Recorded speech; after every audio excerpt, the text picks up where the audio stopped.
Alors, comme vous avez pu le constater, effectivement, c'est un sujet qui est particulièrement important et qui n'a pas forcément beaucoup été traité, évidemment, pendant les 2000 ans d'exil, parce que ce n'était pas à l'ordre du jour. Pendant 2000 ans, de la même manière que nous avons mis de côté tout ce qui relève de la nation, tout ce qui relève du rapport à la terre, et pourtant, nous avons la prétention, nous ne sommes pas les premiers, évidemment, à le soutenir, sur le fait que toutes les racines, j'ai envie de dire, eh bien, toutes les racines des idées, des idéologies qui peuvent inhérer, qui peuvent construire la nation, ne peuvent pas n'avoir pas été évoquées d'une manière ou d'une autre par la Torah et par nos maîtres. Et c'est pour cela qu'effectivement, ce sujet de l'écologie, alors que nous sommes au mois de Shvat, et qui s'avère d'autant plus important, j'ai envie de dire, dans le contexte qui nous occupe. Pourquoi? Parce qu'a priori, effectivement, nous sommes dans une situation, pour le moment en tout cas, dans une situation de guerre réelle, de guerre vécue. Et pourtant, nous nous rappelons que, et on va peut-être avoir le temps d'y revenir dans Pedro Hachem pendant ce cours, nous nous rappelons effectivement que une des ferventes contemporaines, une des jeunes ferventes combattantes en faveur de l'écologie, s'est avérée avoir eh bien, des positions totalement immorales.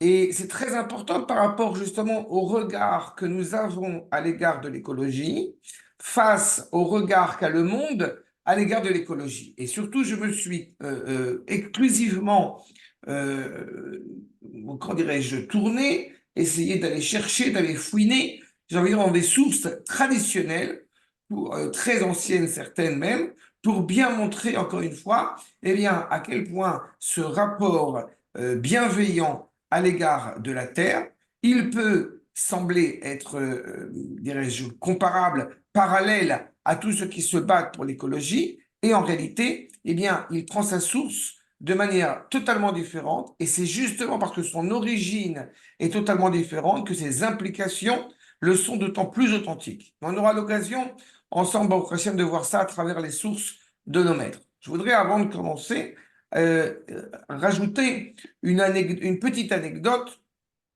qui m'est souvent arrivée il y a quelques années, qui est moins présente maintenant, concernant cet organisme Greenpeace.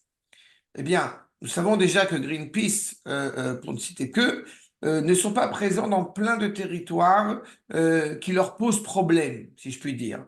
Ils n'ont pas la possibilité, le loisir de pouvoir s'y exprimer. Mais d'autre part, ce qui m'a particulièrement marqué, c'est que quand je me suis retrouvé dans différentes Tachanot Merkaziot, dans Achova Carmel, entre autres, et qu'il y avait un représentant israélien de Greenpeace qui essayait de m'intéresser au sort des volcans et au sort des abeilles. Il s'arrête comme ça en plein milieu. Et puis, il a eu la démarche, justement, de m'interroger, de savoir si ça m'intéressait d'en parler avec lui. Et ma réponse ne s'est pas fait attendre en lui disant mais t'es-tu intéressé à ce que pense la Torah de l'écologie? Et j'aimerais vous dire que j'ai reçu toujours une réponse favorable à 99%, même disons à 50%. Hélas, elle s'est avérée souvent dénuée de sens, souvent totalement ignorée, totalement inconnue.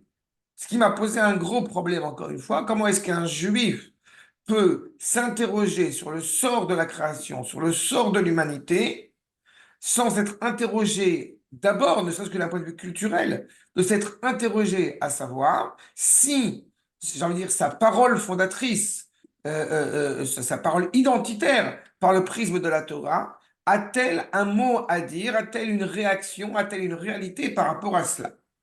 Et puis nous avons évidemment toutes les modalités à travers l'écologie, ce qui va se greffer derrière, toutes les modalités comment dirais-je, de végétarisme, de végétalisme et de tout ce que cela implique aussi. Je ne sais pas si on aura le temps d'en parler abondamment en évoquant rapidement sur ce sujet, mais il m'apparaît essentiel de l'évoquer en tout cas à travers notre étude. Alors voyons ensemble effectivement les quelques sources, les quelques propos que je vous ai ici ramenés. Vous avez tout d'abord évidemment un postulat puisque le Créateur a façonné sa création, donc il y a clairement une certaine harmonie originelle dans le monde, puisque celui qui est bien a fondé sa créature en y voyant le bien. Seulement, nous sommes dans une réalité où nous voyons bien qu'il y a des bouleversements climatiques, des bouleversements géologiques, etc., de tout ordre, et cela, évidemment, a des implications sur toute la création, et particulièrement sur la vie de l'homme. Va nous dire le Midrash Rabbah, qu'on retrouve aussi d'ailleurs dans Messilat Yesharim, Kohelet Rabbah, n'est-ce pas, le Midrash sur l'Ecclésiaste de Shlomo, que vous avez en source numéro 1, Ra'e et Maaseh Elohim. Observe ce que le Créateur a façonné. Qui mi yuchal etaken et asheriftu. Qui pourrait réparer ce qui a été détruit. Besha shebara kadosh baruch hu et Adam arishon natlo ver zéro al kol ilane ganeden. Premier point essentiel qui nous est ici évoqué et qui nous met tout de suite en contradiction, si je puis dire, en tout cas en retrait de cette appartenance, de cette mouvance écologique habituelle. L'homme observe le monde tel qu'il a été façonné par Akadosh Baruch Hu, a le devoir d'en prendre la responsabilité, car c'est lui qui va en donner le sens. Ce n'est pas dans une mainte idéologie, dans une mainte aspiration égoïste à réparer le monde pour qu'on puisse y vivre tranquille, pour qu'on puisse y vivre sereinement, parce que nous sommes en danger. Non. Parce que nous avons une responsabilité devant Akadosh Baruch Hu à donner sens à chaque élément de la création en son honneur, avec un S majuscule. C'est pour ça que le Midrash poursuit. Natlo vers zéro, alcool ilane ganeden. Tous les arbres, et nous parlons avant, évidemment, le démantèlement, avant le renvoi de Adam Arishon, de ce premier jardin, n'est-ce pas, originel. Chaque arbre va passer devant lui, chaque élément de la création va passer devant lui. et Maasai, Kamanaim. Regarde combien mes créatures sont belles, sont agréables, sont louables, mes shubachin, hen, et kol ma shebarati bishvilcha, barati. Tout ce que j'ai créé, je l'ai créé pour toi. Cette notion de tout ce que j'ai créé, je l'ai créé pour toi, barati, on va aussi y revenir parce que c'est important. Ten datra, c'est l'autre calquel vetachriv et olami.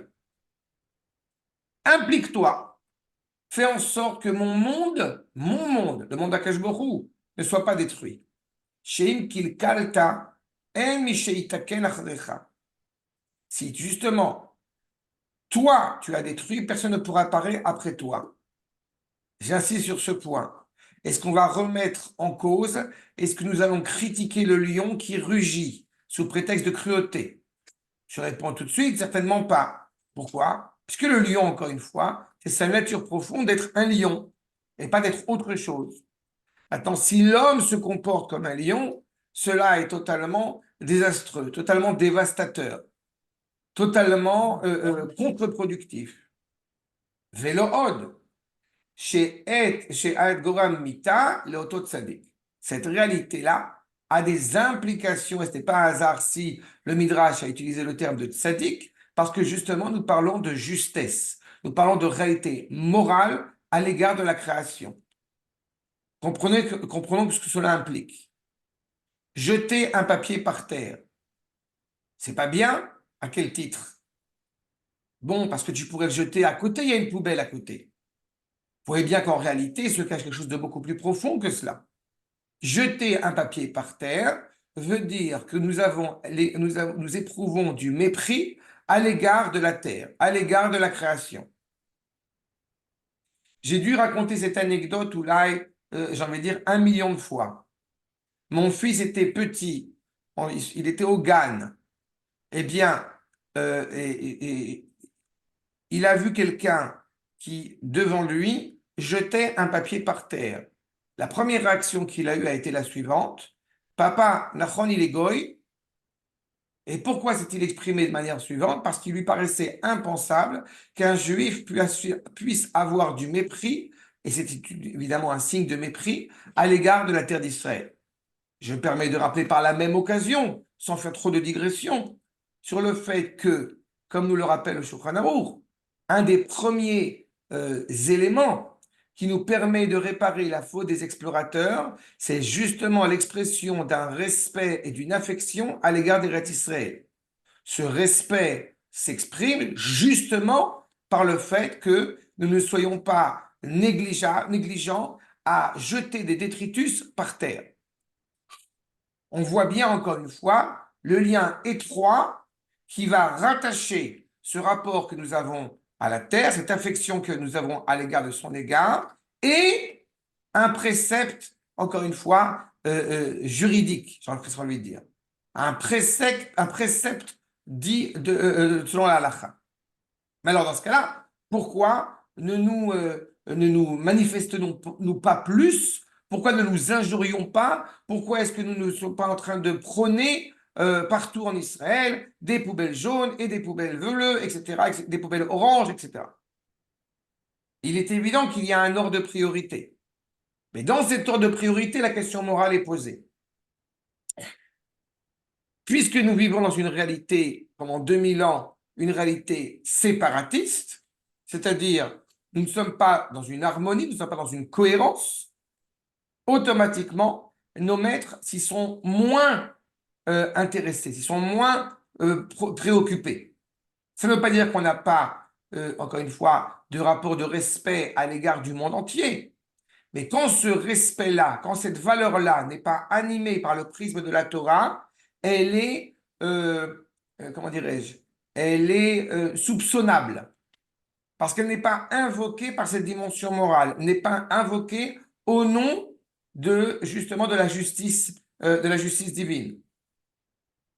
Si je parle du fait que le monde a été façonné pour toi, cela implique quelque chose d'important. Dans la mesure où tel objet de la création m'est utile, m'est nécessaire, je n'ai aucun problème à l'utiliser à ses fins. Ça veut dire que si effectivement nous parlons en l'occurrence, de consommer de la viande, par exemple, si cela est nécessaire à l'homme, alors il est tout à fait logique de l'utiliser. Si nous avons besoin en Pologne d'avoir un manteau de fourrure, pour mille et une raisons, il n'y aurait aucun problème d'avoir un manteau de fourrure, puisque, encore une fois, cela est utile à l'homme. Cela a été fait pour l'homme. En cela, comme va nous dire le Rav Yehuda, Makor numéro 2, Ishtamesh Adam letoalto, bechol ofanim shehem.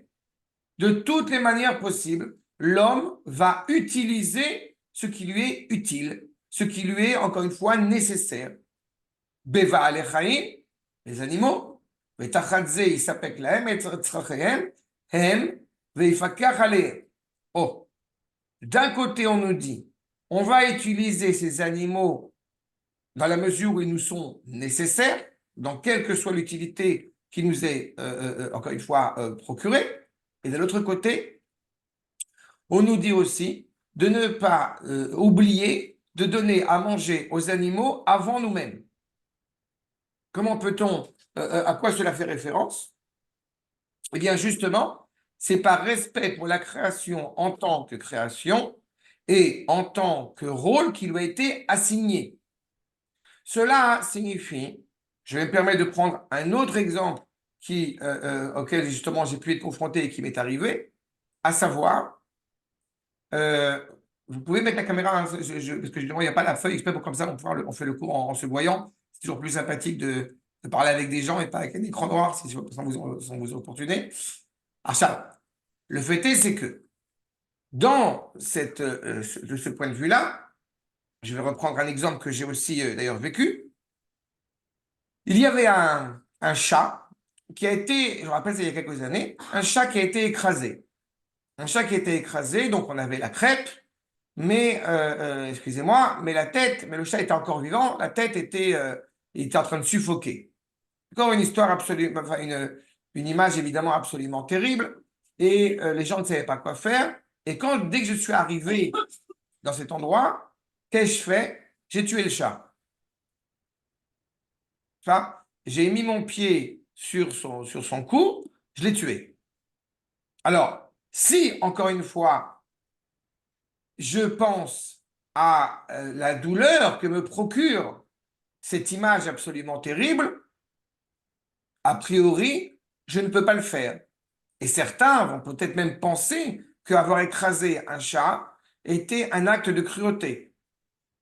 Alors qu'en réalité, puisque justement, il est motivé pour la créature en elle-même, donc il était impératif de tuer le chat. C'est clair la nuance?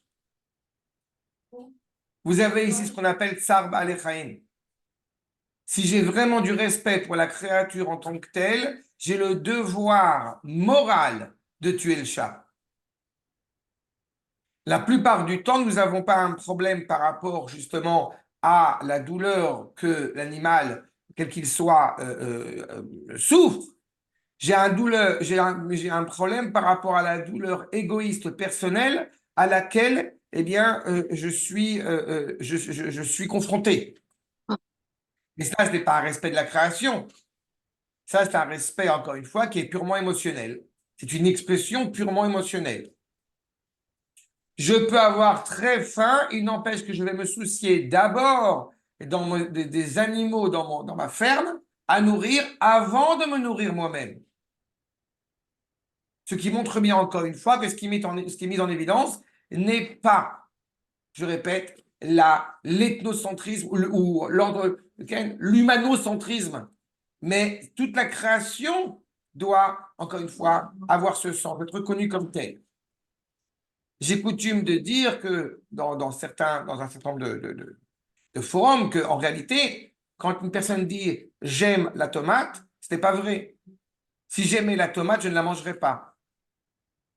J'aime l'effet que produit sur moi la tomate. Et il s'avère que ce que Akash Baruch Hu, dans sa grande générosité, m'a offert cette tomate, c'est parce qu'elle est faite justement pour me convenir. Et je dois bien comprendre la nuance entre cet amour de la création en tant que tel et cet amour, je répète, égoïste ou qui peut être éventuellement altruiste, mais qui n'est pas le cas dans la tradition hébraïque. Parce que justement, nous sommes naturellement animés à cette présence d'Akadosh Baruch Hu, cette présence morale, par le biais du respect de l'ordre de la nature dans la création elle-même. Quand est-ce que nous commençons à parler de ce rapport bienveillant, de ce rapport aimant à l'égard de la création? Pas seulement à l'égard, comment dirais-je, pas seulement sur Adam Arishon, pas seulement par rapport au premier homme. Quand est-ce que nous commençons à saisir cela à l'échelle du peuple tout entier? Eh bien, justement dans la paracha donc, que nous venons de passer. Zéli ve'anveu, avons-nous dit dans la paracha, n'est-ce pas, de Béchalach, la Shiratayam. Que signifie Zéli ve'anveu? C'est, mon Dieu, je veux lui construire donc le Beth Amikdash. Comment dit-on le Beth Amikdash dans ce champ dans la mer, n'est-ce pas? Neve. Neve Shana. Neve, ça vient de quoi? Neve, c'est de la racine noi. C'est l'esthétique. C'est-à-dire, je commence à avoir un rapport de beauté à l'égard de la création pour embellir, en réalité, eh bien, le nom du Créateur, par le prisme de sa création. Vous avez la suite dans le Rav Yehuda. Il s'appelle on fait attention à eux. Dans toute la création. או בהפך, שבמחיר אספקת צרכיהם ובפיקוחים ישתמש בהם לתועלתו, ונתתי עשב בשדך לבהמתך, ואחר כך ואכלת ושבעת. D'un côté, on ne va pas négliger d'utiliser tout ce que la création, tout ce que le Créateur a mis en ma possibilité et en profiter le maximum de ce qui m'est utile. Et d'un autre côté, j'ai une profonde miséricorde à l'égard de la création en tant que telle, dans le rapport que je vais avoir avec elle.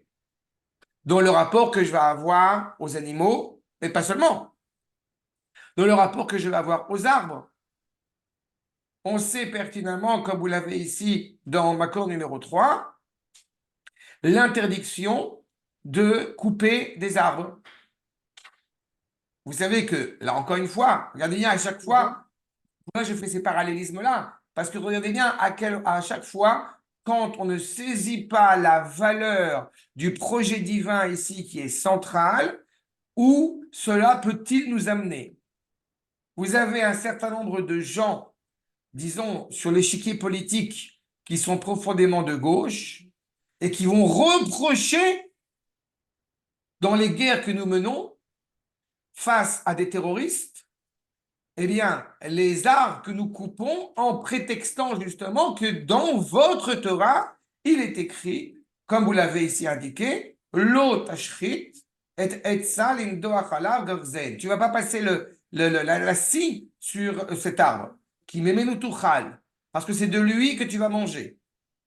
Veoto, lo tichat, on ne coupe pas. Qui a Adam et Sassadeh. Il faut protéger la nature puisque l'arbre, c'est comme l'homme. Sauf que, ça, la vomi panecha bematzor. Et quand on serait retrouvé effectivement dans cette situation de blocus, cette situation bloquée, eh bien, on fera on fera attention à ne pas couper justement un arbre. Mais vous remarquerez qu'ici, deux points essentiels. Le premier, c'est que on ne peut pas couper un arbre dont on va profiter des fruits. Je vous rappelle, j'ai eu l'occasion dans différentes interventions de le rappeler, la nuance entre ilan et etz. Le ilan est automatiquement un arbre fruitier, alors que le etz, l'arbre, peut être un etz srak, peut être un arbre caduc, qui n'a pas spécialement de fruits, qui n'est pas spécialement un arbre fruitier. Mais là, l'arbre que nous faisons référence et dont il est interdit clairement de le couper, c'est un arbre justement qui va donner des fruits. Mais là, encore une fois, dans la mesure où il ne nous met pas en danger. Si de couper un arbre sur le terrain du combat, cela est nécessaire stratégiquement parlant pour mettre fin aux terroristes qui se cachent juste derrière, évidemment, il n'y a aucun problème. Mais quand nous mettons cette création au détriment de la valeur, de la dignité de l'homme façonné par le Créateur, eh bien, nous rentrons là dans une dimension qui n'est pas le souhait, qui n'est pas la volonté du Créateur, qui est exactement l'inverse. Alors pourquoi on dit Boré Peri à Etz et pas pour Parce que Ilan? c'est une bénédiction générale. Justement, tu dis Boré Peri à Etz. Comme on va appeler un arbre qui va être un arbre fruitier, ou c'est effectivement, donc Ilan, c'est un terme générique, ou Etz Pri, un arbre qui va donner des fruits, qui d'ailleurs à l'origine aurait dû être un arbre directement fruit. Et que il y a des nuances dans la création où il est devenu un arbre. Mais justement, si on avait dit Etz, on n'aurait même pas pu faire cette bénédiction puisqu'il n'y aurait pas eu de fruits. En disant Boré Peria Etz, c'est que justement, on est conscient à quel point nous sommes reconnaissants à l'égard du Créateur qui a façonné un arbre qui n'était pas obligatoirement fruitier, mais qui nous a, dans sa grande bonté, permis de sorte d'avoir un fruit de cet arbre, de ce végétal. Donc c'est une reconnaissance vis-à-vis du Créateur. Ça va, c'est clair? Laurent? Oui, oui, c'est clair. Oui, oui, Ah, merci. c'est là. Maintenant, si on essaye de comprendre la racine même de cette mitzvah, de cette interdiction, il y a évidemment un référent bien connu, le Sefer HaChinuch. Il nous dit, d'accord, numéro 4, Shoresh HaMitzvah. Entre parenthèses, là aussi, vous remarquerez, c'est pas un hasard si l'interdiction de mépriser un arbre, de couper un arbre, où apparaît-elle dans la Torah? Dans le Sefer Devarim. Pourquoi dans le Sefer Devarim? Parce que justement, dans le Sefer Devarim, dans le Deutéronome, c'est la génération qui va rentrer en Eretz Israël. C'est là où, j'ai envie de dire, où le rapport écologique prend tout son sens. Puisque dans ce rapport écologique, on a encore une fois l'unité, l'harmonie de cette création qui peut être en place, comme cela a été le cas de Adam Arishon dans le Gan Eden. D'accord? Achab, le Sefer HaChinuch nous dit la chose suivante. Yadoua, שהוא כדי ללמוד נפשנו לאהוב הטוב והתועלת ולהידבק בו. Voyez, encore une fois, notre objectif est de nous rattacher à Kadosh Baruch Hu. Il n'y a jamais eu, hélas, de culture plus cruelle que la période de l'humanisme. J'ai toujours en mémoire que vous avez en parallèle avec Erasmus, vous avez la Saint-Barthélemy. C'est exactement la problématique. Quand nous mettons, encore une fois, tout au profit de l'homme, sans avoir l'humilité de voir la grandeur de la création façonnée par le Créateur, automatiquement, eh bien, l'homme se fourvoie, l'homme est déprécié. Quand nous savons apprécier la responsabilité de la créature à l'égard de la création qui a été façonnée par son Créateur, automatiquement, eh bien, nous avons un regard qui est animé, admiratif, encore une fois, un regard de grandeur. Achab.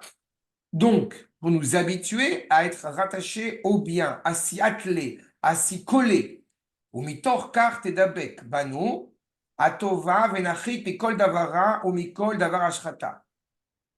On a celui qui est dans l'ennui, eh bien, va finir par détruire. Donc, il est important d'être toujours occupé. Pourquoi? Parce que c'est le rôle de l'homme. C'est ce qui c'est ce qui anime l'homme. C'est toujours d'essayer d'améliorer la création, de construire et améliorer, encore une fois, dans son sens le plus pur, le plus noble, le plus moral. Maintenant, si l'homme, effectivement, ne fait rien, il va détruire la terre. Et c'est exactement ce qui nous est indiqué ici. En sachant observer la création, on s'émeut, on s'élève pour être à la hauteur de la grandeur de cette création et par conséquent, eh bien, éviter de détruire. Vezeu derech hachasidim, ve'anshe maaseh. Pourquoi? Ohavim shalom, ve'smechim batov vaberiot, u'mekarvim otam la Torah. En observant la nature, nous allons tout de suite la remarque de dire Niflaot aboré, Marabou Masecha Hashem, combien sont merveilleux tes créatures, tes créations.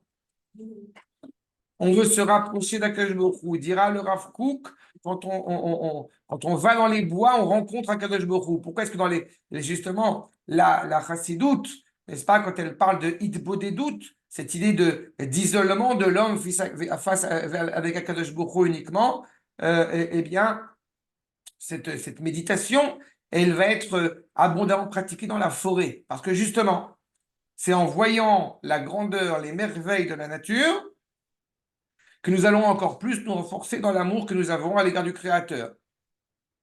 Velo yabdu, afilu, gargar shel chagdal baolam. Pas un grain de moutarde. Tout le monde justement, les grands Mekoubalim ne sont pas seulement perplexes quand il y a le Covid, ils sont perplexes. On raconte même d'ailleurs que le Rav Tzvi Yehuda était très prudent à ne pas marcher sur les fourmis. Ça va aussi loin que ça. Il n'est pas le grain de moutarde dans le monde est important.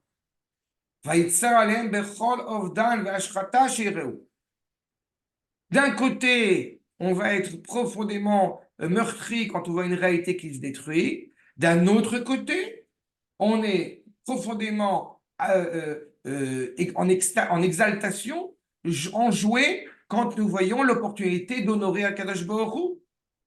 Il ne serait pas envisageable au moment où nous amenons le Corban Pessah, n'est-ce pas, sur le mont du Temple, il ne serait pas envisageable de faire autre chose que de chanter le Hallel.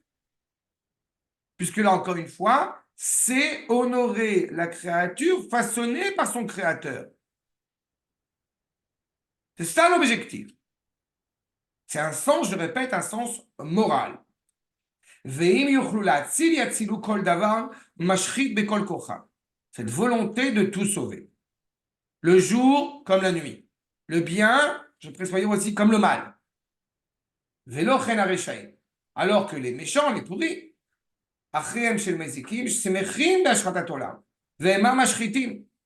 c'est comme si vous aviez une région dans le monde qui n'avait que d'autres ambitions dans la vie que de détruire. que de mourir. Enfin, c'est comme si cette même région, elle recevait des millions et des milliards de dollars pendant des années, et qu'en a-t-elle fait? Des tunnels. Exemple théorique, n'est-ce pas? On voit bien ce que représente cette réelle destruction, encore une fois, cette réelle volonté destructrice. Et je ne peux être que perplexe, ce qui évidemment, je le savais dès le départ, mais ce qui s'est avéré au grand jour, la petite, petite Suédoise, n'est-ce pas? Tellement animée par ce vœu pieux d'écologie, qu'elle en vient à cautionner le Hamas. Ben, que s'est-il passé? Où sont passés ces désirs, ces aspirations tellement nobles d'écologie? Réponse, elles ne sont pas animées par la volonté de faire le bien, d'être attachées au bien, elles sont en réalité animées par un choix, un désir profondément égoïste. C'est exactement ici la problématique que vous avez devant les yeux. Bemida, Shadam, Moded, Ba, Modedin, Lo. Le rapport que nous allons avoir à l'égard de tous les éléments de la création, c'est ainsi que nous allons en récupérer en retour. Keloma, Ba ou Nidbak, là. C'est comme cela qu'on s'attache encore une fois au monde. Et vous savez, hélas, dans mes nombreuses colères, si je puis dire, eh bien, toute la problématique industrielle justement de ce rapport à la viande, de ce rapport à pouvoir avoir un poulet qui est, semble-t-il, qui a été abattu rituellement, comme on dit, avec une telle rapidité, comme vraiment à l'usine de manière absolument, aux yeux de certains, totalement affreuse, eh bien, pose un gros problème justement à ces gens qui manifestent pour l'écologie, pour l'environnement, pour la protection des animaux, etc. Et dans le propos que je vous tiens ici, eh bien, à chaque fois qu'on a commencé à nous parler de ce genre de problématique, j'ai posé une question très simple, à savoir, est-ce que cette réalité, pour le moment, permet à chaque famille en Israël de pouvoir manger du poulet chaque Shabbat? C'est ça le problème, c'est ça la problématique. Tout le monde veut prôner la valeur de l'environnement et la valeur de manger des produits organiques. Très bien, à quel prix? Si cela va porter préjudice à la créature, la créature, c'est-à-dire la créature humaine façonnée par le Créateur, cette solution ne peut pas être envisageable, ne peut pas être que politique. Elle doit être investie d'une réalité, encore une fois, dans un ordre de priorité qui doit prendre en considération que l'homme doit donner sens à ce monde. Et tout un ensemble comme ça d'éléments qui se sont avérés tellement désastreux. Vous avez un Américain il y a quelques années qui est venu en Israël et qui a fait une comparaison totalement sordide en rentrant dans un loul, dans un poulailler, n'est-ce pas? Et il a eu le sentiment qu'il était à Auschwitz en voyant le poulailler. Bon, première bêtise absolument terrible. Deuxième bêtise encore plus dramatique, c'est qu'il s'est fait interviewer par quelqu'un qui avait l'audace, l'impudence d'avoir un vêtement en cuir.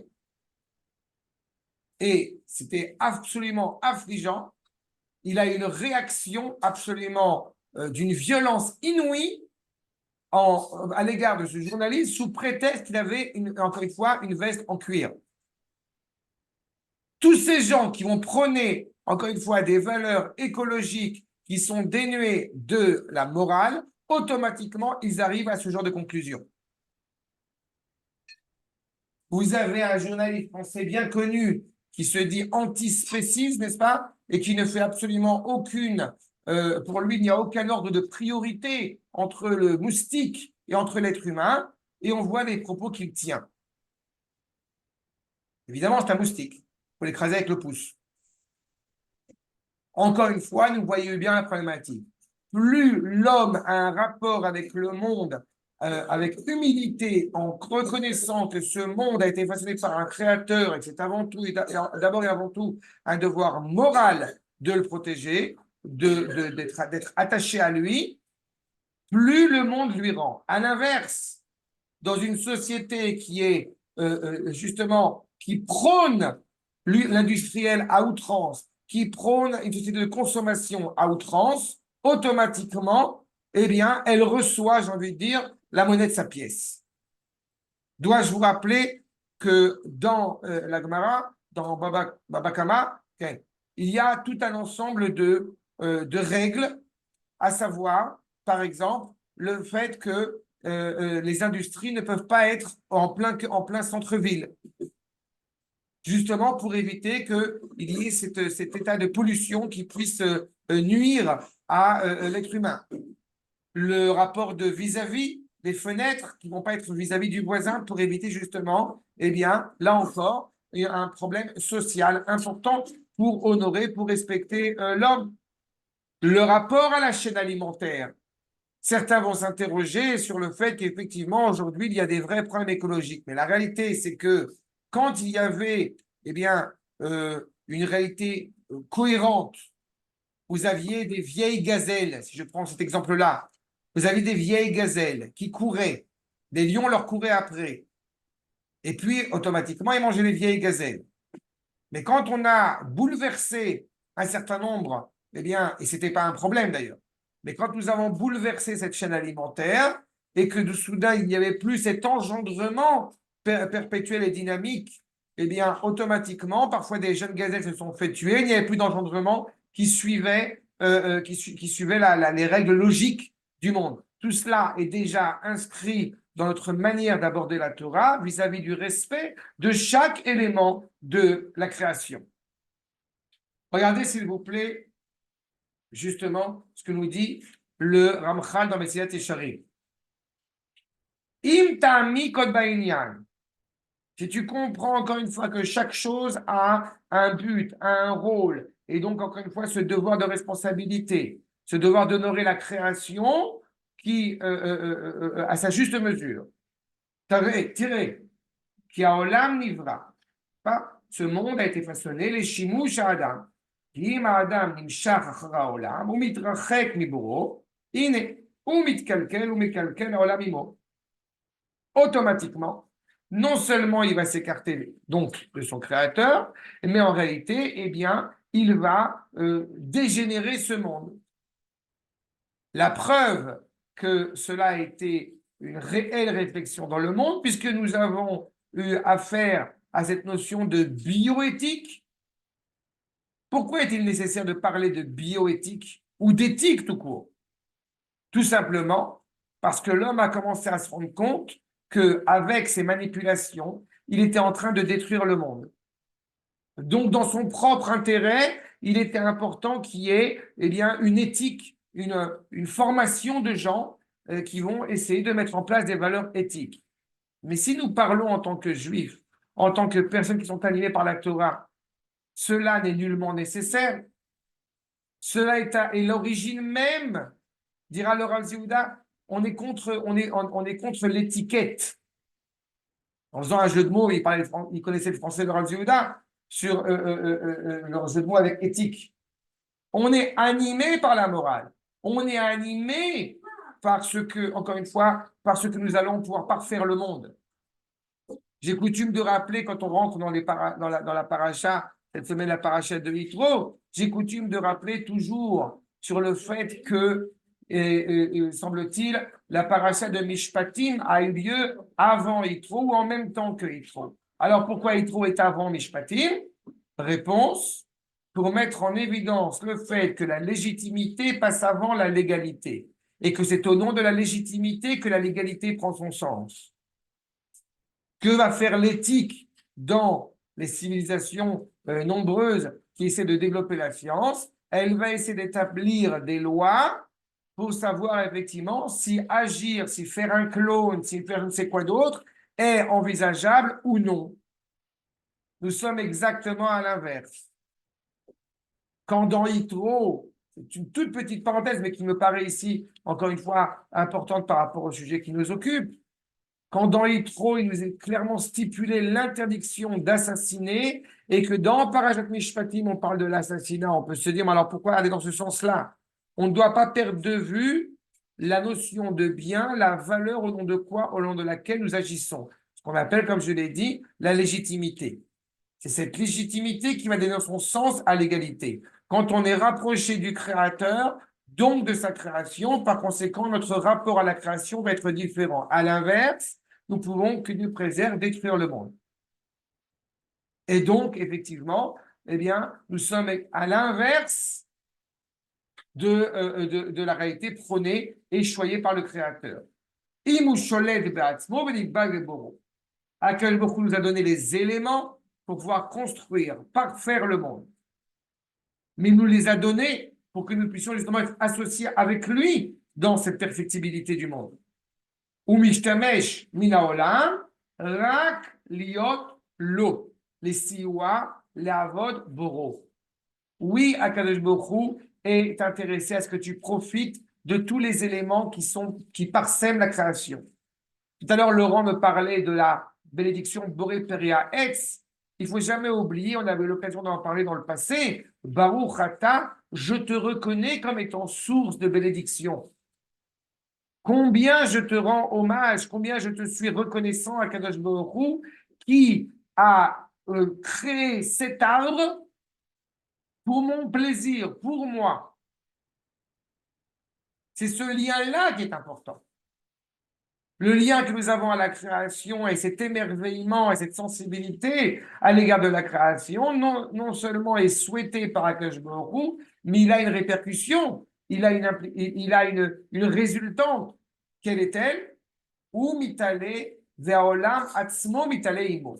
Nous retrouvons cette harmonie, cette cohérence, parce que toute la création est vécue selon justement cet œil qui est rattaché au divin. Nous ne sommes pas en train d'en parler pendant 2000 ans parce que justement, nous ne pouvons pas, dans la situation d'exil dans laquelle nous nous trouvions, voir cette cohérence, voir cette harmonie. Je me permets d'insister. Vous vous rappelez pertinemment que la différence entre Gola et Géoula, c'est le Aleph. Quand nous sommes justement pas sur la terre de l'alliance, sur la terre de l'unité, eh bien, donner préférence à l'un des paramètres, à l'un des domaines, et automatiquement, on sera au détriment de l'autre.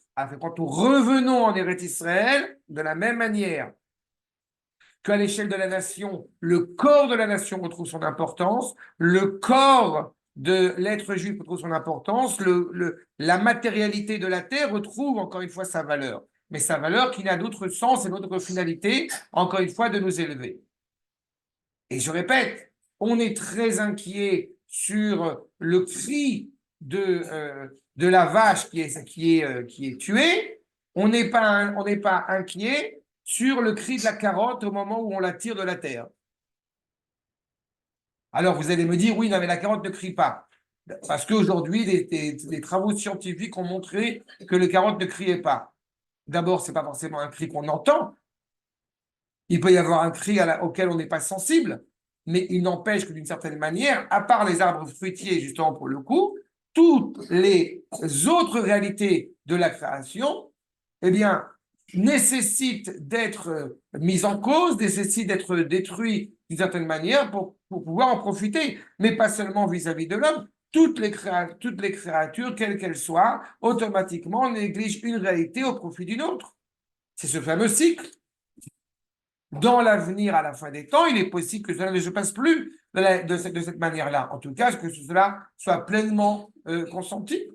Mais en aucune manière, si justement je prône la centralité du Créateur, eh bien, je ne peux me réduire à être sensibilisé par le sort des animaux. Pourquoi est-ce que naturellement nous aurions une émotion plus prononcée à l'égard d'un animal domestique comme le chien, par exemple?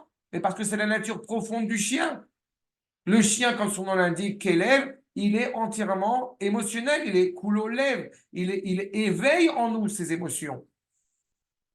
Donc, on sait définir, on sait mettre le doigt sur ces différentes créatures et du rapport qu'elles entretiennent avec nous, ce qu'elles créent en nous. Et nous ne sommes pas en train de les mépriser ou de les négliger. Nous simplement, nous disons qu'une charte morale ne peut pas être établie sur des raisons émotionnelles. Elle doit dépasser cela puisque justement, elle est morale. Si elle n'est que sur le cadre émotionnel, alors je vais m'y attacher à, comment dirais-je, de manière épisodique. Pas de manière consciencieuse, pas de manière sérieuse, pas de manière réfléchie sur le sort même de la création. Achab, regardez la suite, s'il vous plaît. Si vous avez des questions, n'hésitez pas. Hein, moi, j'avance, mais si ce n'est pas clair, il n'y a pas de question. Non.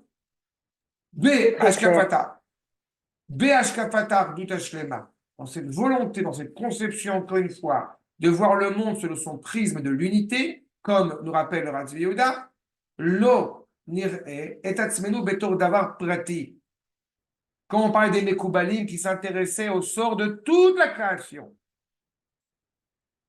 on ne se voit pas comme une réalité séparée, divisée des autres parties de la création, bien au contraire. Lo kedavar prati miyuchad bifnei atzmo. וכן לא את כל אחד ואחד מכל יצור עולם, לא את החי, לא את הצומח ולא את הדומם, אלא כולנו, דבר אחד ממש. Toute la création serait clairement une réalité organique tournée vers le Créateur. Nous ne sommes pas dans l'écologie, nous ne sommes pas dans protéger l'environnement, nous sommes dans la compréhension que toute cette réalité, eh bien, est rattachée à celui qui est un. Marabou Masecha Hashem. Nous proclamons l'unité du Créateur quand nous voyons, eh bien, l'éclectisme des diverses parties de la création, que nous pourrions voir comme des réalités séparées l'une de l'autre. Alors qu'en réalité, eh bien, celui qui est suffisamment sensible, il voit, nous dit le Rav, qu'est organiut achat, un organisme, un, vivant, justement cet élan vital infini du monde auquel nous sommes rattachés. Chez Kol Chelkia, chacune de ces parties, Kula, Mukafim, Meuchadim ou Mechubarim, Yachad Bechibur Pnimi. Tous sont, encore une fois, eh bien, profondément rattachés de l'intérieur et de l'extérieur, originellement, selon l'ordre de la nature façonné par le Créateur. Tous reçoivent et se donnent mutuellement. Tous ont un lien l'un envers l'autre. Tout le monde, évidemment, est perplexe et s'interroge quand cette idée de la mer qui s'est ouverte pour permettre au peuple de traverser. Sur le côté miraculeux de cet épisode. Mais on a oublié un petit détail à rappeler qui m'apparaît toujours fascinant, c'est que la mer, par cet épisode, nous saisissons à quel point tous les éléments de la nature ont été façonnés par le Créateur pour servir l'intérêt du Créateur qui est de donner eh bien, une place à son lieu de résidence qui s'appelle le peuple juif. Toute la création en tant que telle. Que ce soit le soleil qui s'arrête en plein milieu du combat d'Yoshua, que ce soit la mer. Donc, quand il y a quelque chose qui est bouleversé, qui est chamboulé dans l'ordre nature, la vraie question n'est pas seulement de trouver le virus et par conséquent de trouver le vaccin.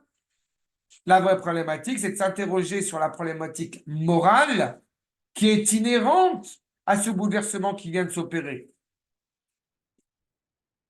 Le plus grand, comment dirais-je, le plus grand tremplin que certains dits écologistes vont faire quand il s'est passé le Covid ou quand il s'est passé un certain nombre de virus et de maladies et de problématiques qui sont posées juste derrière, ça a été de dire, bon, il est temps de manger autrement, il est temps de réfléchir autrement, mais à quel titre?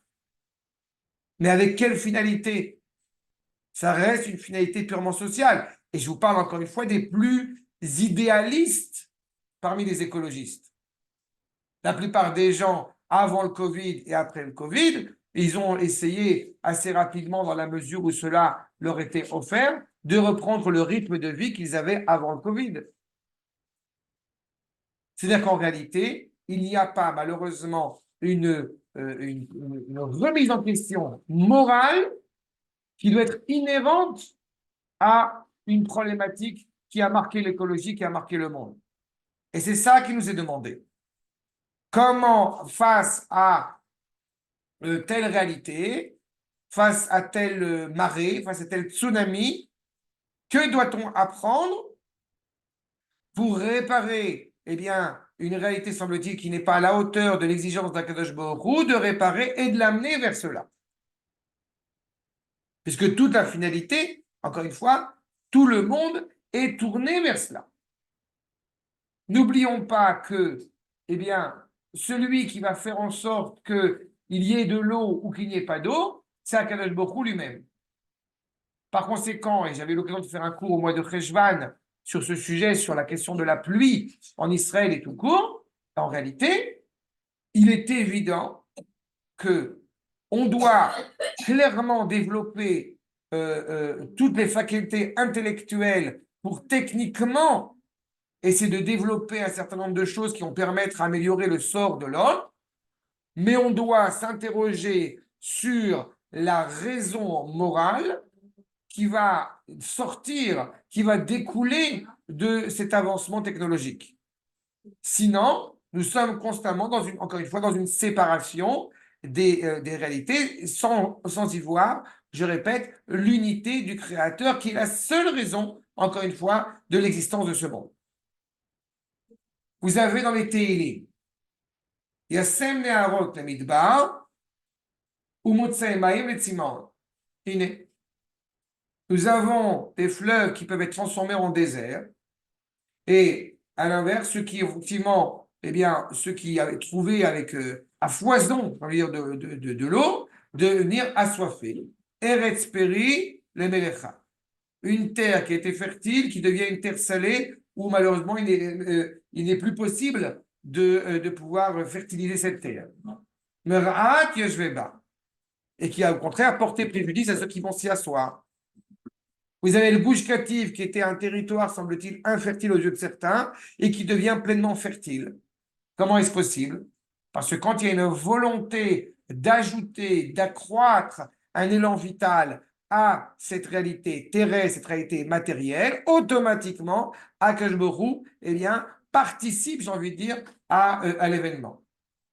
On va nous dire dans son commentaire sur ce verset, le Rav Yosef Chayoun, le Rav de Rabbi Yitzhak Abravanel, sur les Tehillim. Regardez ce qu'il nous livre. Akol be'ashgacha. Tout cela est animé par la providence d'Akadosh Baruch Hu. Meito, lefi, chatot ha'adam ve'zchuyotav. Plus l'homme va se comporter moralement, plus la terre ira mieux. Et moralement, je rappelle, ce n'est pas qu'un rapport entre l'homme et son prochain. C'est un rapport uni entre l'homme et des valeurs absolues auxquelles il se doit d'être attaché. Le monde, malheureusement, récuse cela. Évidemment, je permettrai d'ajouter que vous comprenez que ce qui se passe à La Hague ces derniers jours, a priori, n'a aucun rapport avec notre sujet. A priori. N'est-ce pas? Quand je parle de La Hague, je parle du jugement, du pseudo-jugement à l'encontre d'Israël. A priori, ça n'a aucun rapport avec notre sujet. Eh bien, La haie. comment on dit? La haie. Ah, la haie, pardon, excusez-moi. En hébreu, c'est la Hague. Excusez-moi. La haie. Ce jugement-là, a priori, n'a peut-être aucun rapport avec notre sujet. J'espère que, avec mes insistances, vous comprenez à quel point non seulement ça a un rapport, mais c'est même essentiel. Si le monde, eh bien, vainement essaye de condamner celui qui est animé par la morale, celui, encore une fois, qui est le cœur même, le centre même de la moralité, il ne se rend pas compte qu'en faisant cela, eh bien, il souille la création tout entière. C'est à cela que nous faisons référence. Parce que celui qui va assécher les marais, au contraire, ajouter des maladies vénériennes, quelles qu'elles soient, en réalité, c'est celui qui a décidé que ce peuple serait ici, justement, pour retrouver sa cohérence et son unité. Donc, les deux sont intimement liés. quand nous avons un rapport méprisant à l'égard de celui qui est le peuple de l'unité, de l'harmonie, automatiquement, cela se transforme ou automatiquement cela vient d'une négligence, d'un manque de respect à l'égard de la création tout entière. D'accord? Et c'est exactement ce que nous dit ici. Amrou, Yasem Neharot la Midbar, qui arrive à Neharot, Yashivam le Midbar. Il va détruire des fleuves qui pouvaient être fertiles, qui pouvaient être vitaux pour l'homme, évidemment, en désert. Vechet, Yasem Otsemaï, Vem Boemaï, des endroits qui étaient justement remplis d'eau. Les affaires, le Watsimon, la soif. Achitashur, Eretz Pri, Liotam, Eretz Melecha. Ces arbres qui pouvaient profiter de ces eaux vont devenir totalement justement asséchés puisque cette terre va devenir du sel, va en laisser des traces. Vous savez pertinemment que le Negev s'appelle Negev comme son nom l'indique parce qu'il a été asséché. Magevet, la Negev. Ça veut dire que jadis il y a eu de l'eau.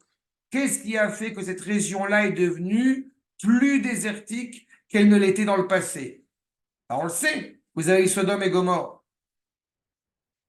Il y a eu un comportement immoral à l'égard de la terre. La terre a arrêté de produire. Les deux sont intimement liés. Et l'implication, évidemment, est dramatique pour toute la création, pas seulement pour l'homme. Mais c'est l'homme qui endosse cette responsabilité. Qui arrête Meloucha, l'otatzlia. Qui a melach isrof la chut. Le sel, comme vous le savez, va brûler cette humidité bienveillante de la terre. Gafrit ou melach refa kol erza lotizra velo tatzmia. C'est justement, ça va brûler cette terre, rien ne va pouvoir en sortir. Mais kolze mipne ra'at yeshveva. Pour une seule raison, parce que ceux qui y sont installés, eh bien, justement, ont un comportement totalement désastreux. Alors, je vous pose la question, comment est-ce possible que nous puissions avoir à notre génération des champs, je ne sais pas si on dit des champs à la vérité, mais des champs de dattes en plein désert? Comment peut-on avoir, Baruch Hashem, aujourd'hui, tout un ensemble de systèmes qui, eh bien, permettent de sortir de l'électricité à partir des buées, à partir des résidus d'eau qui sont dans le désert du Negev? Comment est-ce possible? Vous avez compris la réponse? À partir du moment où le peuple juif qui est animé, parce qu'il est le peuple juif, il est animé, bon lui, malgré lui, par ce lien indéfectible à l'égard de la création, à l'égard du Créateur, automatiquement, eh bien là encore, là-bas aussi, cette terre peut refleurir, peut retrouver justement sa vitalité. Vous voyez le lien? C'est toute la problématique qui est constante, encore une fois, dans l'esprit hébraïque. Achat. Dans le traité de Sota, et c'est tout aussi la problématique morale auquel je faisais référence, nous avons une évocation très intéressante, à savoir, Eid Rabbi Yoshua, Miyom Shechama Bet Hamikdash, le jour où le Bet Hamikdash a été détruit, En Yom She'en Bo Klala, il manque l'essentiel. On se bat pour des choses qui sont tout à fait nobles, on se bat parce qu'il y a eu des massacres, il y a eu des attentats, il y a eu malheureusement, et tout ce qui en gros, tout ce qui enrôle la problématique de la guerre actuelle. Mais je n'entends pas suffisamment, si je peux me permettre, je n'entends pas suffisamment, en tous les cas, pas par tous les députés, quels qu'ils soient à la Knesset, l'idée qu'il puisse y avoir une réalité dramatique, à savoir, il y a des renards sur le Har HaBayit. Et là, encore une fois, c'est intimement relié. Je me permets de rappeler aussi que les Arabes savaient exactement au nom de quoi ils se battent quand ils envoient leurs bombes en écrivant dessus Jérusalem. Peut-être que nous l'avons peut-être parfois oublié, mais je crois que l'essentiel du combat, encore une fois, il est d'abord et avant tout moral. Et par conséquent, notre protection, notre bienveillance à l'égard de la terre est rattachée au lien que nous entretenons avec Akadosh Baruch Hu. Alors, vous allez me dire, et là, j'ai envie de vous dire à juste titre, dans ce cas-là, Ça voudrait dire que, a priori, tous les gens qui ont une kippa sur la tête, évidemment, jamais ne jetteraient de canettes de coca par terre. Puisque à partir du moment où justement ils sont animés par la Torah, donc automatiquement ils ont un vœu pieux à l'égard de la terre. D'où la remarque de mon fils que je disais en introduction, à laquelle j'avais répondu, non, mais il n'a pas un père qui lui a expliqué l'importance des Eretz Israël et c'est pour ça qu'il se comporte comme cela. Eh bien, j'ai envie de dire la même chose. Comme nous avons malheureusement peut-être négligé pendant 2000 ans l'importance de parler de ces valeurs-là, donc certains, en prétextant que nous sommes encore en exil et toujours en exil, eh bien, négligent la valeur essentielle de ce que nous sommes en train ici d'évoquer avec vous. Donc, ils ont aussi un problème, j'ai envie de dire, de l'autre côté. Parce qu'ils n'entendent pas que la Torah a pourtant préconisé ce rapport bienveillant à l'égard de la terre si tu veux être rattaché à Kadosh Baruch Hu. Donc, là encore, rien ne justifierait cette réalité de cette canette de coca ou de fumer et d'écraser le mégot par terre ou de jeter un sac plastique en plein milieu d'un lieu touristique parce qu'encore une fois, cela voudrait dire qu'on manque de respect, on est méprisant à l'égard de sa création, je répète, avec un S majuscule. Cependant, depuis que le Beth Amikdash a été détruit, alors on dit qu'il n'y a pas de jour sans malédiction. Il y a pas de jour où on arrive à voir les choses avec leur authenticité. Et parmi elles, vous avez Velo Yarad Atal Ivracha. La rosée qui était bienveillante, qui était productrice, semble-t-il, ne tombe pas avec autant de force qu'elle aurait pu tomber. Et d'autre part, Nital Ta'am Aperot. Les fruits ont moins de goût, n'ont pas le goût qu'ils avaient avant la destruction du Beth Amikdash. C'est-à-dire que l'implication, là encore, du lien moral, l'implication de la centralité de l'expression de sainteté à Jérusalem n'étant pas à la hauteur, automatiquement, cela aussi a des implications sur le rapport que nous avons à l'égard du reste de la terre. Rabbi Yossi Omer, Af Nital, Shuman Aperot. Les fruits sont moins bons. Oui, évidemment, les fruits étaient meilleurs avant. Avant quand? Avant que le bétail soit détruit. Donc, il est évident que plus nous allons montrer à notre génération un rapport bienveillant, un rapport admiratif, une relation admirative à l'égard des fruits d'Eretz Israël, évidemment, cela va renforcer la volonté miséricordieuse d'Akadosh Baruch Hu de vouloir accroître ses fruits. Et on sait pertinemment qu'un des signes les plus évidents de la délivrance, c'est justement cette terre qui redonne ses fruits. Qui redonne ses fruits, c'est-à-dire que la valeur morale est en train de ressurgir avec d'autant plus de force. Parce que justement, à notre génération, il est par conséquent temps de parler d'écologie. Oui, c'est un sujet qui relève de la Torah, exclusivement, j'en dire de la Torah. Parce que c'est par ce prisme de la Torah qu'on comprend la valeur de chacun des éléments. Je parle, encore une fois, pas du comment, mais du pourquoi. C'est par ce prisme, par ce lien à la Torah. Et je terminerai avec les enseignements du Rav Kook dans Orot HaTshuva, Makor numéro 10. Et HaTeshuva, Anumotzim Beshalosh Marachot. On connaît tous cet enseignement du Rav Kook, que la Teshuva, nous la trouvons, ce retour vers soi-même, ce retour vers Akash Baruch Hu, nous le retrouvons dans trois pôles essentiels. Tshuva Tivit, Tshuva Emunit, Tshuva Sechlit. Je vais mettre de côté pour le moment le rapport Emuni, c'est-à-dire de confiance, de rattachement par le prisme aussi des mitzvot à l'égard d'Akash Baruch Hu et la Tshuva Sechlit, de se rattacher naturellement au bien. Je ne vais pas les développer en longueur, mais par contre, je m'attache 2 secondes à cette Teshuvah Tivit, la première des Teshuvah que le Rav Kook nous appelle. Quelle est-elle? Nous dit le Rav, Beteshuvah Ativit Yeshnei Chalakim. Vous avez 2 dimensions dans ce qu'on appelle le retour, si je traduis littéralement, le retour naturel, le retour à ce qui doit être par essence même, à savoir Teshuvah Tivit Gufanit et Teshuvah Tivit Nafshit. Quelque chose qui relève du corps, quelque chose qui relève de l'équilibre entre le corps et cette neshama. On ne parle même pas pour l'instant des tefilines, on ne parle pas de kashrut, on ne parle pas de Shabbat. L'homme était en mauvaise santé et il arrêtait pas de boire de l'alcool, il a arrêté de boire de l'alcool. L'homme était méprisant à l'égard de la création, il commence à l'apprécier à sa juste valeur. Agoufanit, sovevet, et kol averot, neget teva. Tout ce qui va à l'encontre des règles de la nature. Hier, je fumais 3 paquets de cigarettes par jour. Aujourd'hui, j'ai arrêté de fumer. Non, aujourd'hui, je fume que 2 paquets. Demain, 1 paquet. Après-demain, j'arrête de fumer. Mais qui t'a dit que c'était pas bien de fumer d'après la Torah? Vous comprenez excusez-moi, vous comprenez l'idiotie de la question? Et encore une fois, je ne dis pas qu'on est parfait. C'est justement un processus.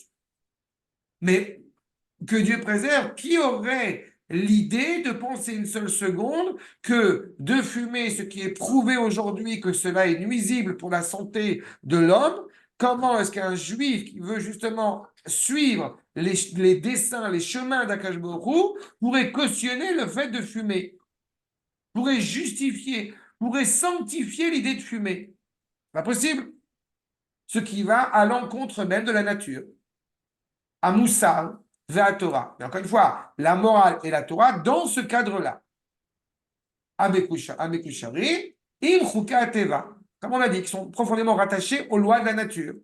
On sait pertinemment que de jeter un sac en plastique dans une forêt, dans le désert de Judée, cela porte préjudice aux chamois, aux fans et je ne sais qui d'autre, qui vont avaler ces sacs en plastique et qui, par conséquent, peuvent mourir, peuvent s'étrangler. Donc, qui aurait l'impudence de jeter un sac en plastique comme ça en pleine campagne sans penser aux conséquences de ces actes?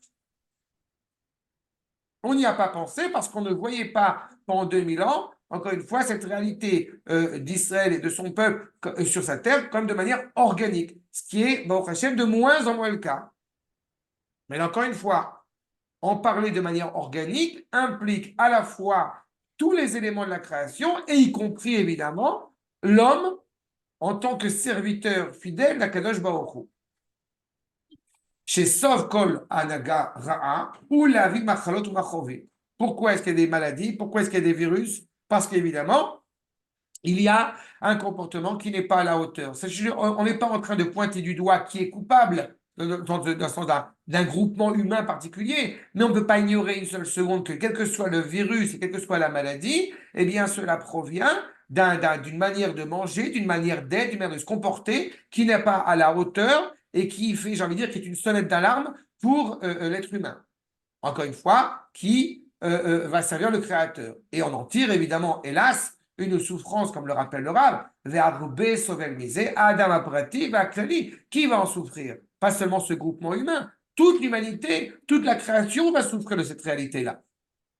Mais une fois que cet éclaircissement a été fait, chez Mitbarer et Davar, à quel point notre comportement, encore une fois, eh bien, moral est impératif. Chez Watsmo, Nagato Ara'a, Hachem, c'est par ce comportement que nous avons eu et que peut-être nous avons encore une fois, hélas, à l'échelle du monde. Hachem ou Bechol Otodil, d'où la Chaim, nous avons négligé, nous avons lésiné sur l'élan vital qui est inhérent de la création, Aré, ou Samlev le Taken Amatsav.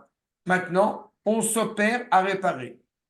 Après les implications de Nagasaki et d'Hiroshima, on a commencé dans le monde à s'interroger, peut-être qu'il faut faire attention.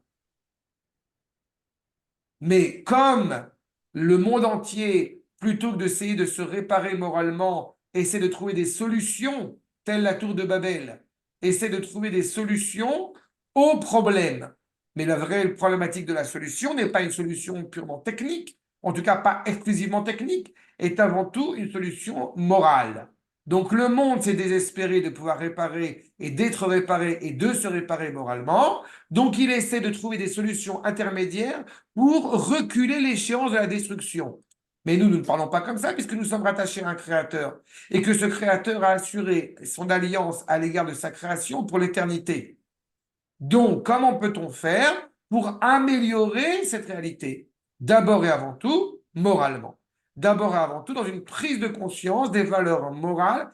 Arnaud n'est pas là, comme vous le savez aujourd'hui, mais j'ai souvent des discussions avec lui et il m'a fait part de tous ces entrepreneurs inscrits dans la médecine, inscrits dans le médical en Israël, qui s'interrogent comment pouvoir parfaire, améliorer le sort de l'humanité par tous les moyens possibles, pas comme la nation pas comme les nations qui sont désespérées d'une réparation morale, au contraire, par des startups, par des sociétés qui le mettent en place pour essayer justement d'améliorer ce sort de l'humanité grâce aux prouesses technologiques que nous avons et qui sont intimement rattachées à des réalités morales. Et certains d'entre eux ne sont même pas, j'allais dire, sont juifs, mais ne sont même pas conscients que ce qu'ils sont en train de mettre en place est déjà inscrit dans l'essence même de leur identité hébraïque. C'est cette notion, encore une fois, de morale, naturelle, rattachée à Dieu, donc rattachée au monde. Et tout cela, les man yashuv, yechye, yashuv elav, achaim bechol radanutam. Quel est l'objectif? De trouver cette légèreté, cet enthousiasme à l'égard du monde tel qu'il est, tel qu'il doit être selon la volonté du Créateur, et s'en émerveiller évidemment, être vivant, avoir cet élan vital constant à l'égard du monde. Quand nous parlons donc d'écologie, en réalité, nous parlons d'une louange qui ne peut être plus dithyrambique que celle-ci à l'égard du Créateur. Et c'est au nom de cette louange que justement notre rapport à la Terre s'avère totalement différent et beaucoup plus élevé. D'accord? Est-ce qu'il y a des questions à Botaï?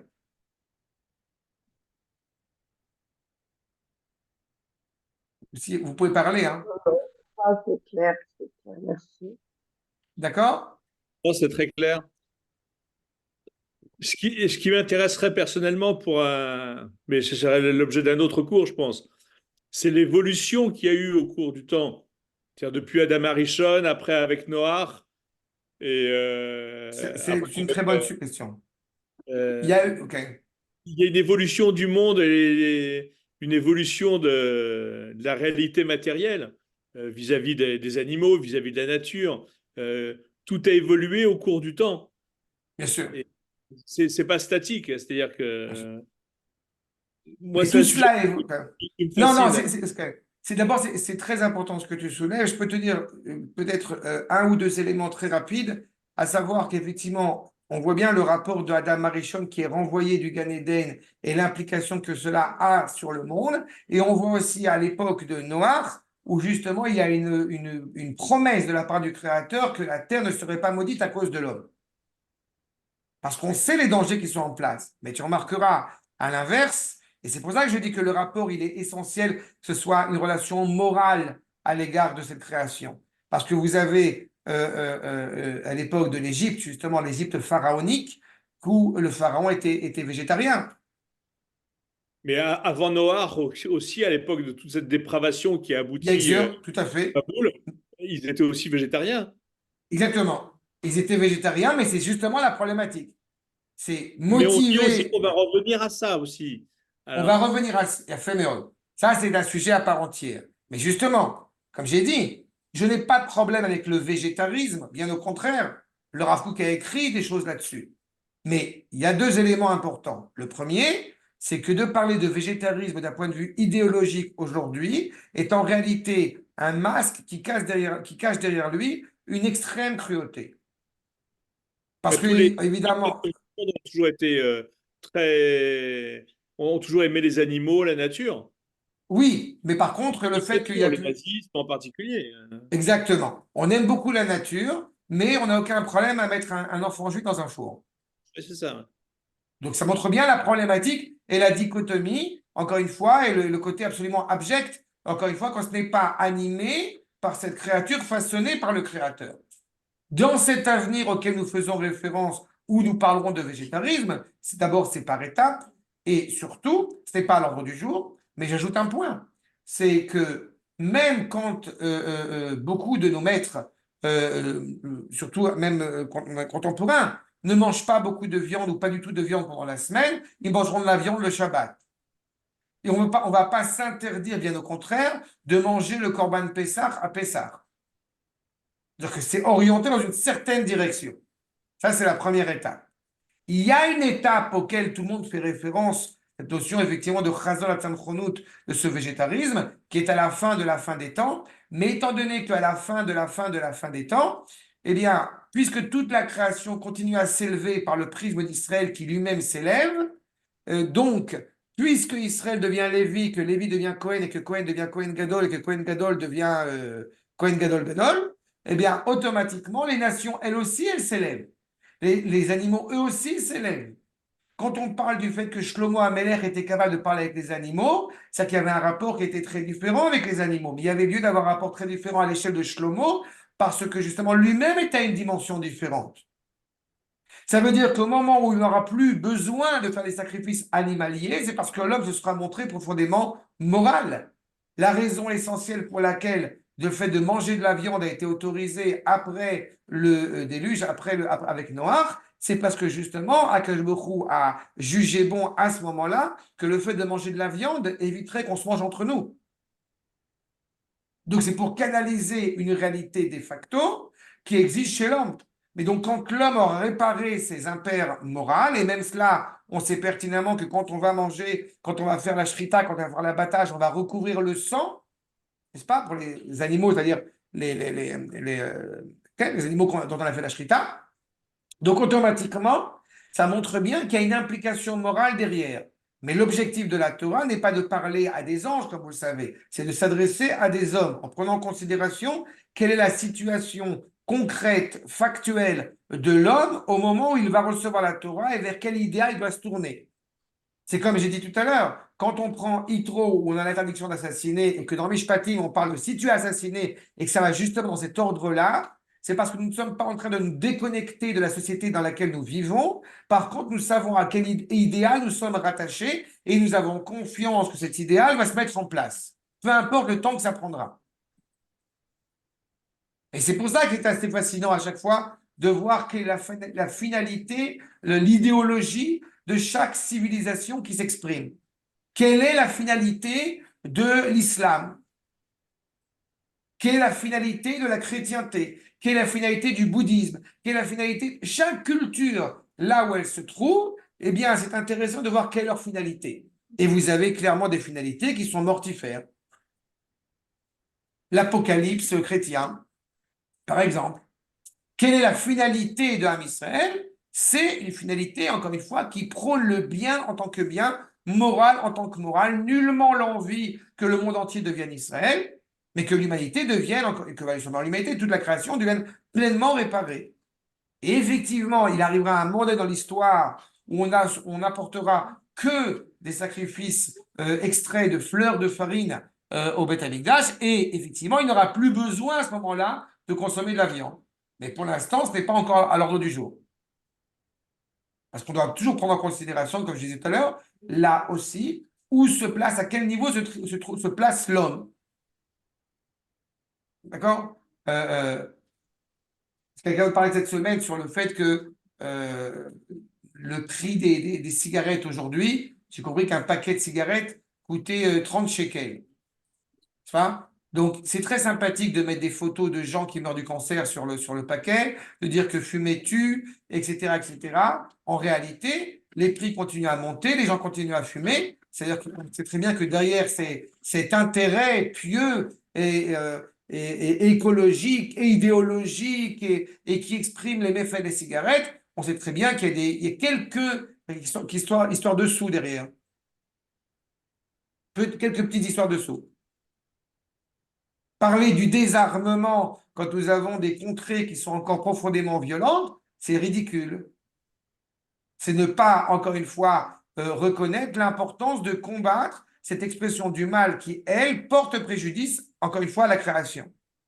Donc c'est pareil pour ce rapport, justement, au végétarisme.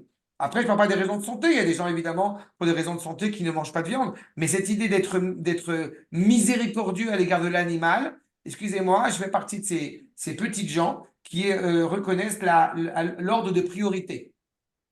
Les enfants juifs du kibbutz Be'eri ont plus d'importance que les cafards de Gaza, à mes yeux. Mais vous êtes libre de penser autrement. Et je m'excuse évidemment, comme d'habitude, auprès des cafards, de les comparer aux Arabes de Gaza. C'est clair? Shalom, Kol Touv, et à la semaine prochaine, Bezrat Hashem, Sorot Tovot. Merci beaucoup. Au revoir. Avec plaisir. Au revoir.